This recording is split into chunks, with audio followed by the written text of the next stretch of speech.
আমি বারবার বলি, কওমি মাদ্রাসার উলামায়ে কেরাম যারা আছেন তাদের দ্বারস্থ হন।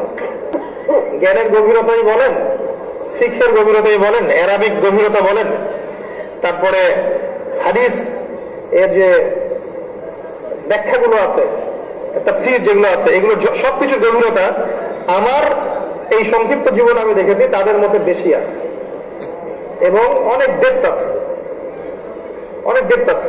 হ্যাঁ, কিছু বিষয় হয়তো আছে যেটাতে আমরা অনেক সময় মনে করি যে তারা হয়তো একটু সেকেলে চিন্তা করছেন, এটা আমরা অনেকে মনে করি, কিন্তু এই চিন্তার পিছনে গ্রহণযোগ্য কারণ আছে।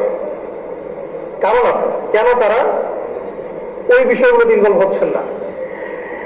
ইলমের জগতে ব্যাপক গভীর একটা প্ল্যাটফর্ম পাবেন আপনি কওমি উলামায়ে কেরামের কাছে যাবেন, দিন শিখবেন, গ্রামার শিখবেন, যেটা বুঝবেন না জিজ্ঞাসা করবেন, এবং বিশ্ব এগিয়ে যাবে, নতুন নতুন মাসআলা বের হবে, আপনি তাদেরকে জিজ্ঞাসা করবেন যে ওস্তাদ এইটার কি হবে, আগে তো এটা ছিল না, এখন বলেন এটার কি হবে। তারা আপনাকে গবেষণা করে বলবে যে সলিউশন কি। আপনি যখন বললেন যে ওস্তাদ আগে তো সোনার মুদ্রা ছিল আর রূপার কয়েন ছিল, এখন সেটা আমরা দেখি না, বিগত 100 বছর 200 বছর থেকে দেখি না, কিন্তু এই পৃথিবীর শুরু থেকে এটাই ছিল মুদ্রা। ব্রিটেন যখন ক্ষমতা এসেছে মুদ্রা চেঞ্জ করে দিয়েছে, সে কাগজের টাকা ধরিয়ে দিয়েছে। আস্তে আস্তে এটাও উঠে যাচ্ছে এবং ক্যাশলেস সোসাইটির দিকে যাচ্ছে মানুষ।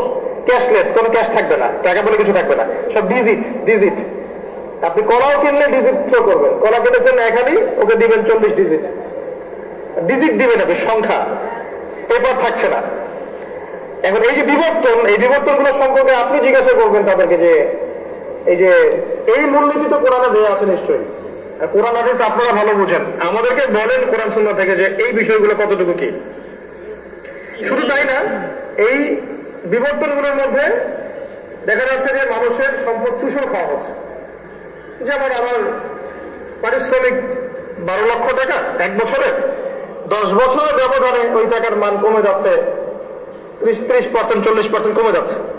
এই যে 30-40% আমার শ্রমটা চলে গেল, কেউ না কেউ আমার শ্রমটা কেড়ে নিল, এটা কতটুকু জায়েজ, কতটুকু না জায়েজ, আপনি থ্রো করবেন প্রশ্ন, তারা অ্যান্সার করবেন কোরআন সুন্নাহর আলোকে। যখন নতুন নতুন মাসআলাগুলো বের হবে, সব মাসআলা তো কোরআনের মধ্যে সরাসরি নাই, আছে কি? ইয়াবা শব্দ কোরআনে আছে, কিন্তু মৌলিক মাসআলা দেয়া আছে, মূলনীতি দেয়া আছে, মাদকের তা দেয়া আছে না। বিশ্ব এগিয়ে যাবে, নতুন নতুন মাসআলা বের হবে, আপনি নতুন নতুন মাসআলা জিজ্ঞাসা করবেন উলামায়ে কেরামের কাছে। কনস্ট্রাকটিভ কাজে আসেন, অফলাইনে পড়াশোনা করেন, উলামায়ে কেরামের সোহবতে থাকেন, আর কি, আর তাসকিয়া অর্জন করতে হবে, আত্মশুদ্ধি মানে এই যে আপনার নফস, আমাদের যে নফস আছে, এটা যখন অপবিত্র হয়ে যায়, এখানে আল্লাহর নূর আসে না। কি আসে না? আল্লাহর নূর যার কাছে নাই সে খিজির হতে পারবে না। খিজির কে মনে আছে? সূরা কাহফে আছে না? নবী মুসা আলাইহিস সালাম বলছেন যে নৌকা কেন ফুটা করলেন, বাচ্চাকে কেন হত্যা করলেন, দেয়াল কেন নির্মাণ করলেন অযথা পারিশ্রমিক ছাড়া। আর খিজির আলাইহিস সালাম বলছেন নৌকা এই জন্য ফুটা করেছি, পিছনে জলদস্যু ছিল, নিয়ে যেত, বাচ্চা এই কারণে হত্যা করেছি, নাহলে বাচ্চা বড় হয়ে কাফের হতো। আর এই দেয়াল নির্মাণ করেছি এই কারণে দেয়ালের নিচে অসহায় এতিম বাচ্চার সম্পত্তি আছে। মুসা আলাইহিস সালাম বাইরের চোখ দিয়ে দেখতে পারেন নাই, খিজির আলাইহিস সালাম আল্লাহ নূর দিয়ে দেখেছেন। বাইরের চোখ দিয়ে যেগুলো দেখা যাচ্ছে ওগুলো সব সত্য নয়, আপনাকে আল্লাহর নূর দিয়ে দূর পর্যন্ত দেখতে হবে আর কি। আর নূর কোথায় আসবে? যেই কলবটা পবিত্র, আত্মশুদ্ধি অর্জন করেছে। ক্বাদ আফলাহা মান যাক্কাহা ওয়া ক্বাদ খাবা মান দাসাহা। যে কলব আত্মশুদ্ধি অর্জন করতে পারবে সেই কলবে আপনি নূর পাবেন। আর আত্মশুদ্ধি অর্জন করতে চাইলে অবশ্যই আল্লাহর ফরজ ওয়াজিব আগে আদায় করতে হবে, এরপরে সুন্নত করবেন, নফল করবেন, বেশি বেশি কোরআন তেলাওয়াত করবেন, দান সাদাকা করবেন, আপনি আত্মীয়তার সম্পর্ক বজায় রাখবেন, বেশি বেশি আল্লাহর জিকির করবেন, বেশি বেশি আল্লাহকে ডাকবেন। তখন দেখবেন একটা কাজ, মৌতকে স্মরণ করবেন বেশি বেশি করে, দেখবেন কলবটা নরম হবে, সফট হবে। দুইটা কাজ মেইন, একটা হচ্ছে কোরআন তেলাওয়াত বেশি বেশি, আর একটা কাজ মৃত্যুকে স্মরণ করা বেশি বেশি। কলবের মরিচাগুলো ঝরে পড়বে, কলবটা দেখবেন সফট হচ্ছে, নরম হচ্ছে। আর কোরআন অবশ্যই বুঝে পড়ার চেষ্টা করবেন। কোশ্চিন কেন এটা বলিনি আমি, কখনো বলিনি, জীবনে কখনো বলবো না ইনশাল্লাহ। এটা আমার দ্বারা শোভা পায় না এমন মূর্খতাপূর্ণ কথা বলা যে কোরআন তেলাওয়াত করলে কোনো ফায়দা নেই, এমনটা বলেছি কখনো? তেলাওয়াত করলে প্রত্যেক হরফে 10 নেকি পাবেন, হিফজ করলে আপনি হাফেজের মর্যাদা পাবেন। কিন্তু কোরআনের যে আয়াতগুলো আছে এগুলোর বোঝা, এগুলো যে ফাহম, ফিকহ, তাদাব্বুর, তাফাক্কুর, এগুলো কি হবে? এগুলোর জন্য আপনাকে এর অর্থ, তাফসীর, আরবি ভাষা, আরবি সাহিত্য সবকিছু পড়তে হবে। এগুলো সব পড়লেও যে বুঝবো এখন নয়, কিন্তু অনেক আয়াত আসবে যেগুলো আমরা বুঝবো না। স্বাভাবিক আয়াত মুহকামাত এগুলো বুঝবেন, মুতাশাবিহাত তো বুঝতে পারবেন না। তখন উলামায়ে কেরাম ফাসআলু আহলা যিকরি ইন কুনতুম লা তা'লামুন, তখন তারা একটা ব্যাখ্যা আপনাকে দিবে। এই কোরআন তেলাওয়াত, তাদাব্বুর এবং মৃত্যুকে স্মরণ, আপনি কলবে নূর পাবেন ইনশাআল্লাহ। এর সাথে আরো কাজ আছে। মনের মধ্যে হিংসা রাখা যাবে না, কোনো বিদ্বেষ রাখা যাবে না, পরশ্রী কাতরতা রাখা যাবে না। তারপরে অন্যের উন্নতি দেখে জ্বলন যেটা হয় অনুভব, এটা অনুভব করা যাবে না। আপনার অহংকার, ইগো, রিয়া, অহংকার রাখা যাবে না। এই জিনিসগুলো দূর না করতে পারলে পড়াশোনা করেও কিন্তু নূর পাওয়া যায় না। কারণ ইবলিস অনেক জ্ঞানী ছিল, সে কিন্তু প্রচন্ড জ্ঞানী ছিল, এবং আমার মনে হয় আমাদের চেয়ে সে অবশ্যই বেশি জ্ঞানী। কারণ কি? কারণ সে জ্ঞান তো অর্জন করেছে এবং আল্লাহ পাকের প্রচুর ইবাদত সে করেছে, কিন্তু ওর মধ্যে একটা অহংকার কাজ করতো, বুঝে আছে? আবার আওয়াজতাক বড়, আবার আওয়াজতাক বড়, উদ্ধত হলো, অহংকার করলো। কি অহংকার করলো? আমাকে সৃষ্টি করেছেন কি দিয়ে? আগুন, ওকে মাটি দিয়ে। অহংকার, অহংকার কি? বাদাউল হাক্কি ওয়া কমতুন নাস, সত্য প্রত্যাখ্যান করা আর মানুষকে ছোট করা, অন্যকে ছোট করা। সে আদমকে ছোট করেছিল, ছোট করেছিল, আন্ডারস্টিমেট করেছে। এই যে অহংকার মনের মধ্যে আসলেই শেষ, ধ্বংস। এক জাররা পরিমাণ যার মধ্যে থাকবে জান্নাতে যাবে না, সোজা কথা। যার মধ্যে সরিষা পরিমাণ অহংকার থাকবে জান্নাতে যাবে না, হাদিস, সোজা হাদিস। আপনার দারুল উলুম থেকে সার্টিফিকেট থাকতে পারে, কিন্তু মনের মধ্যে অহংকার থাকলে নূর আসবে না। কেমব্রিজ থেকে সার্টিফিকেট আছে, অক্সফোর্ডের সার্টিফিকেট, বিবিএ, এমবিএ, ডক্টরেট করে ফাড়াই ফেলছে, কিন্তু মনে অহংকার আছে যে আমি অনেক জ্ঞানী, আর এরা সব তেলা পোকা ককরোচ, আমার সামনে এগুলো কিছুই না। এই কেবল থাকলে আপনি নূর পাবেন না। নূর অর্জনের দুইটা জিনিস, কিছু কাজ করতে হয়, কিছু কাজ করা যায় না। কি কি করবেন বললাম? কোরআন তেলাওয়াত, তাদাব্বুর, মৃত্যুকে স্মরণ, পরকালকে স্মরণ, জিকির আজকার বেশি করা, আল্লাহকে বেশি করে ডাকা, ফরজ ওয়াজিবের সাথে সুন্নাত মুস্তাহাব নফল বাড়িয়ে দেওয়া, দেখবেন ইনশাআল্লাহ নূর আসবে। আর একই সাথে কিছু কাজ করা যাবে না, এই যে হিংসা, বিদ্বেষ, রিয়া, অহংকার, এগুলো থেকে দূরে থাকলে পরে দেখবেন আল্লাহ পাক আপনার প্রতি যদি রহম করেন এবং আল্লাহ যদি আপনার দোয়া কবুল করেন, ইনশাআল্লাহ দেখবেন খিদির আলাইহিস সালামের মতো নূর আপনিও পেয়ে গেছেন ইনশাআল্লাহ। আর যখন এটা পাবেন তখন আপনি বুঝবেন কেন নৌকা ফুটা করতে হলো, কি কারণে বাচ্চাকে হত্যা করতে হলো, এবং কেনই বা দেয়াল নির্মাণ করতে হলো। আল্লাহ নূর দিয়ে আপনি যখন দেখবেন এই বিশ্বটাকে, এখনকার বিশ্বটাকে, তখন আপনি বুঝবেন যা বলা হচ্ছে, যা শোনানো হচ্ছে আর যা গেলানো হচ্ছে এর শতভাগ সত্য নয়। অনেক কিছু দেখানো হচ্ছে আমাদেরকে, এগুলো সত্য নয়। অনেক কিছু বোঝানো হচ্ছে, এগুলো আদৌ সত্য নয়। অনেক কিছু আমাদেরকে দেখানো হচ্ছে, শোনানো হচ্ছে, বোঝানো হচ্ছে, এগুলো আদৌ সত্য নয়। আমাদেরকে বোঝানো হচ্ছে পৃথিবী এগিয়ে যাচ্ছে, পৃথিবী যদি কখনো ধ্বংস হয়েও যায় আমরা মঙ্গল গ্রহে থাকবো, ওখানে পানি পাওয়া গেছে, তাই না? আমরা ওইখানে থাকবো, ওইখানে থাকবো। আল্লাহর নূর দিয়ে দেখলে আপনি বুঝবেন পৃথিবী এগিয়ে যাচ্ছে ঠিকই, বাট কিয়ামতের দিকে, ধ্বংসের দিকে। আপনি দেখবেন উন্নতি, অগ্রগতি, প্রগতি বলে যত কিছু বলা হচ্ছে, আদতে আমরা ধ্বংসের দিকে এগিয়ে যাচ্ছি। আপনি খেয়াল করে দেখবেন প্রযুক্তি, ক্ষেপণাস্ত্র, পারমাণবিক অস্ত্র ইত্যাদি ইত্যাদি যত কিছু বলা হচ্ছে যে আমরা অনেক এগিয়ে গেছে সায়েন্স টেকনোলজিতে, আদতে কি হয়েছে জানেন? একটা পারমাণবিক যুদ্ধে পৃথিবী ধ্বংস হয়ে যেতে পারে। পৃথিবী ধ্বংস না হলেও পৃথিবীর একটা বড় অংশ দেখবেন ক্ষতিগ্রস্ত হবে। এই যে ইউক্রেন ইস্যু চলছে এখন, লেটেস্ট ইস্যু হচ্ছে ইউক্রেন ইস্যু, এই রাশিয়া এবং আমেরিকা ফেস টু ফেস, দেখেছেন না?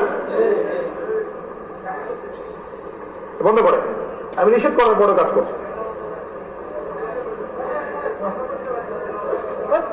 আমি নিষেধ করলাম, তারপরে কথা শুনছেন।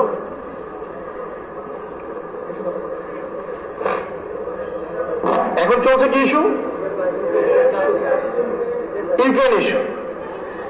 পৃথিবীর কয়েকটা সেন্টার রেডি, মানে যে সেন্টারগুলোতে যে কোনো সময় নিউক্লিয়ার যুদ্ধ হয়ে যেতে পারে, একটা ইস্যু ছিল সিরিয়া, যেটা দিয়ে ওরা চেয়েছিল যে নিউক্লিয়ার ওয়ার হোক, জায়নিস্টরা চেয়েছিল নিউক্লিয়ার ওয়ার হোক, কিন্তু হয়নি। আল্লাহ পাক হেফাজত করেছে। অনেক মুসলিমের প্রাণ গিয়েছে, মুসলিমরা মজলুম হয়েছে। ওদের একটা বড় উদ্দেশ্য ছিল যে মুসলিমদেরকে মারা, একটা উদ্দেশ্য হচ্ছে যাতে করে নিউক্লিয়ার যুদ্ধটা হয়ে যায়। আল্লাহ পাক এখনো সেটা হতে দেন নাই, আলহামদুলিল্লাহ। আবার ইস্যু ছিল ইরাক, তারপর ইরান ইস্যু, আফগান ইস্যু। কোন ইস্যুতেই আল্লাহ পাক নিউক্লিয়ার যুদ্ধের দিকে নিয়ে যাননি এখন পর্যন্ত, আলহামদুলিল্লাহ। বারবার চেষ্টা করেছে তারা। সেকেন্ড ওয়ার্ল্ড ওয়ার যখন হয়েছিল তখন চেষ্টা করেছে। জাপান ক্ষতিগ্রস্ত হয়েছে, কিন্তু নিউক্লিয়ার যুদ্ধ হয়নি। ওরা বোমা খেয়েছে, কিন্তু বোমা কিন্তু মারতে পারে নাই। ওদের কাছে ওই টেকনোলজি তখন ছিল না। এখন ওয়ার্ল্ডটা যে জায়গায় দাঁড়িয়ে আছে, যে ওই সময়কার ওই যে লিটল ম্যান আর ফ্যাট বয়, নাকি লিটল বয় ফ্যাট ম্যান, উল্টা বললাম, লিটল বয় আর ফ্যাট ম্যান, দুইটা বোমা ছিল, যেটা একটা হিরোশিমায় পড়েছে, একটা নাগাসাকিতে। ওই বোমার চাইতে এখনকার পারমাণবিক বোমাগুলো 1000 গুণ বেশি শক্তিশালী। রাশিয়া বলেছে কয়েকদিন আগে যে আমরা এমন মিসাইল তৈরি করেছি যেটা শব্দের বেগের চেয়ে বেশি দ্রুত যেতে পারবে। শব্দের বেগ তো জানেন না, এটা আপনারা বুঝবেন। এর চেয়ে দ্রুত যেতে পারবে এই ক্ষেপণাস্ত্র। একটা পড়লেই একটা রাষ্ট্র শেষ। আর এটা আল্লাহর রহমত। একটা ওয়ার্ল্ড অ্যাফেয়ার্স খাত থেকে যেটা বুঝলাম, যে আল্লাহ পাকের একটা রহমত, যে আল্লাহ পাক রাশিয়াকে এই আমেরিকা, যে ব্রিটেন, এই ন্যাটো, জালেম যারা আছে, এদের বিপরীতে দাঁড় করিয়েছে। এটা একটা মাশাআল্লাহ আল্লাহ পাকের বড় মাস্টার প্ল্যান, যে আল্লাহ পাক এই শক্তিটাকে, রাশিয়াকে দিন দিন শক্তিশালী করেছেন, এবং রাশিয়ার কাছে প্রচুর ক্ষমতা, এখন ডমিনেট করার ক্ষমতা আছে, নিউক্লিয়ার ওয়েপন্স আছে, প্রযুক্তি আছে, টেকনোলজি আছে, সব আছে। এবং তাদের সাথে চায়নার একটা লিঙ্ক আপ আছে, এবং তার একটা মিলিটারি অ্যালায়েন্স। উত্তর কোরিয়ার মতো কান্ট্রি এদের সাথে যোগ দিয়েছে, তাই না? উত্তর কোরিয়ার মানুষ খেতে পারে না, কিন্তু ক্ষেপণাস্ত্র তৈরি করে ফেলেছে। মাথা পিছু আয় হয়তো আমাদের চেয়ে কম, কিন্তু ক্ষেপণাস্ত্র তৈরি করেছে। তারা কোরআনের উপর আমল করেছে। আসে না একটা একটা কি জানি, হাফেজ কে আছে,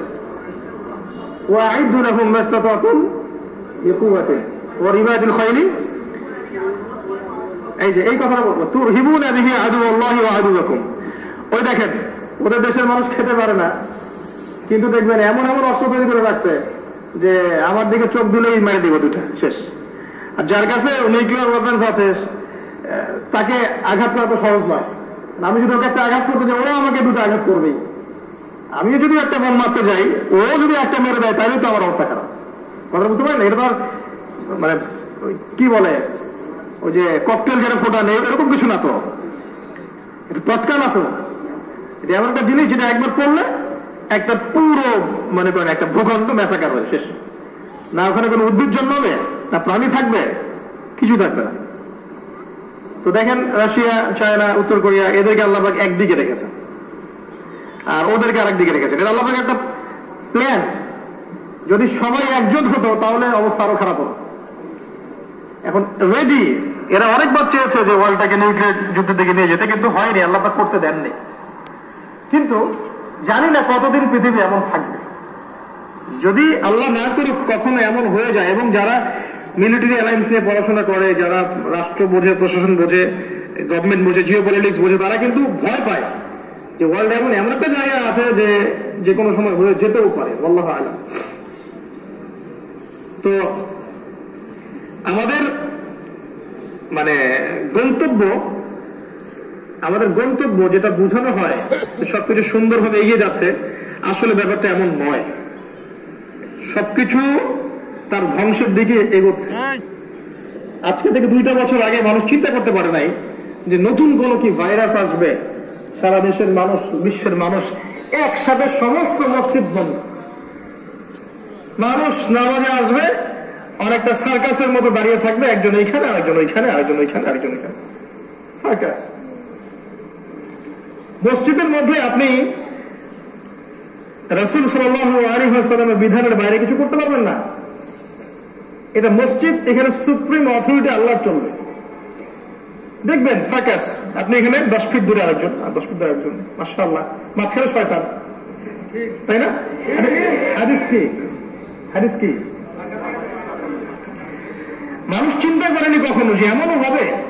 আজকে থেকে 2-4 বছর আগে চিন্তা করেছিল কেউ এমনও হতে পারে বিশ্বে একসাথে সারা বিশ্ব বন্ধ, একই সাথে সারা বিশ্ব বন্ধ, বিশ্বের অর্থনীতি পড়ে যাচ্ছে, বেকারত্ব বাড়ছে, মৃতের সংখ্যা বাড়ছে, মানুষ অসুস্থ হচ্ছে, যুবক যুবক ছেলেমেয়েরা মারা যাচ্ছে, দেখবেন সামান্য সর্দি জ্বরে মানুষ মারা যাচ্ছে, ভ্যাকসিন আবিষ্কার করতে মানুষ হিমশিম খেয়ে যাচ্ছে, কি করবো আর কি করবো না। একটা মেসাকাল অবস্থা না? 2 বছর আগে মানুষ চিন্তা করেছিল এমন হতে পারে? কত দ্রুত সময় পরিবর্তন হচ্ছে বুঝতে পারছেন? কত দ্রুত সময়গুলো পরিবর্তন হচ্ছে মানুষের কল্পনার বাইরে।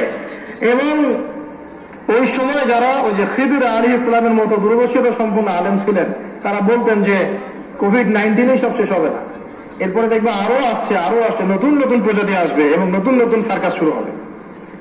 এবং বাস্তবতা ওদিকে যাচ্ছে, আস্তে আস্তে দেখবেন আরো নতুন কিছু। নবী সাল্লাল্লাহু আলাইহি ওয়াসাল্লাম বলেছিলেন, আখিরুজ্জামানের হাদিসগুলোর মধ্যে পাবেন যে বাইনা ইয়াদাই ইসা, কিয়ামতের আগে আগে মুতায়নুন শাদীদ, লম্বা এবং বড় শদীদ মহামারী চলে আসবে বিশ্বে। আল্লাহু আ'লাম, হয়তো বা সেটা এটাই। তবে যদি এটা সেটা হয়ে থাকে তাহলে এরপরে যেটা আসছে এটা আরো ভয়ঙ্কর।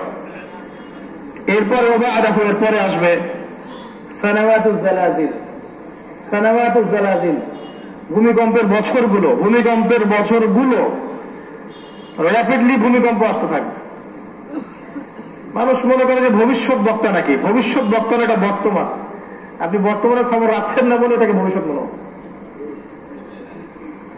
গতকালকে দেখেছেন হাইতিতে ভূমিকম্প, মুহূর্তের মধ্যেই মেসাকার। তার আগে একটা দ্বীপ রাষ্ট্র হঠাৎ করে হঠাৎ সাডেনলি সব ঠিকঠাক আছে এরকম একটা অবস্থা, হঠাৎ করে সমুদ্রের নিচ থেকে লাভা বের হওয়া শুরু হলো, রাষ্ট্রটা শেষ। কত দ্রুত যে সময় পরিবর্তন হবে মানুষ কল্পনা করতে পারবে। তাই আপনাকে আমি এতগুলো কথা বলার একটাই কারণ, সেটা হচ্ছে যে আপনি আপাত দৃষ্টিতে যা দেখছেন এবং যা শুনছেন এগুলো সবকিছু সত্য না।